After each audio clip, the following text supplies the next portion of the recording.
இன்றைய ஜோதிட தகவல்ல நம்ம எதை பத்தி பார்க்க போறோம்னா, இப்போ ரீசெண்டாக நம்ம ஜனவரி, பிப்ரவரி அடுத்த மார்ச் நோக்கி போயிட்டு இருக்கோம் சரிங்களா? ஸோ எல்லா வீட்லேயும் பிள்ளைங்க வந்து 10th public exam, 12th public exam, so எக்ஸாமை நோக்கி போயிட்டு இருக்காங்க.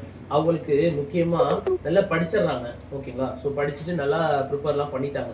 அவங்களுக்கு முக்கியமாக என்ன வேணும் அப்படின்னா ஞாபக சக்தின்றது ஒன்று வேணும் சரிங்களா? ஸோ ஞாபக சக்தி ஒன்று இருந்தால் தான் நல்லா நம்ம படிக்க முடியும். படித்தது நல்லா நம்ம மைண்டில் நிற்கும்.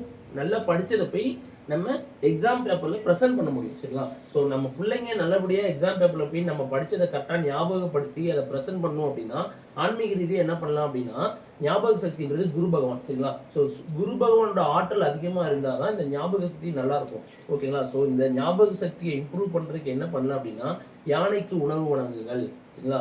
யானைக்கு போயிட்டு நம்மளால் முடிஞ்ச கரும்பு கொடுக்கலாம், ஒரு தர்பூசணி வாங்கி கொடுக்கலாம், முக்கியமாக யானைக்கு தேன் வாங்கி கொடுக்கலாம், ஸோ யானைக்கு காய்கறிகள் வாங்கி கொடுக்கலாம் சரிங்களா? ஸோ போயிட்டு ஒரு 10 ரூபா கொடுத்து ஆசீர்வாதம் வாங்குறத விட யானைக்கு தேவையான காய்கறிகளை அந்த பாகன்ட்டை கேட்டு வாங்கி கொடுத்தீங்க அப்படின்னா நம்ம குழந்தைங்களோட ஞாபக சக்தி அதிகமாக இருக்கும். ஸோ ஞாபக சக்தி அதிகமாக இருக்கிறது மூலியமாக நம்ம பிள்ளைங்க நல்லபடியாக படித்து எக்ஸாம் பேப்பர் போய் ப்ரெசென்ட் பண்ணுவாங்க, நல்ல மார்க் எடுப்பாங்க சரிங்களா? ஸோ எல்லா ஸ்டூடெண்ட்ஸுக்கும் இந்த ஒரு விஷயங்களை நம்ம அப்பா அம்மா கண்டிப்பாக செஞ்சு கொடுங்க.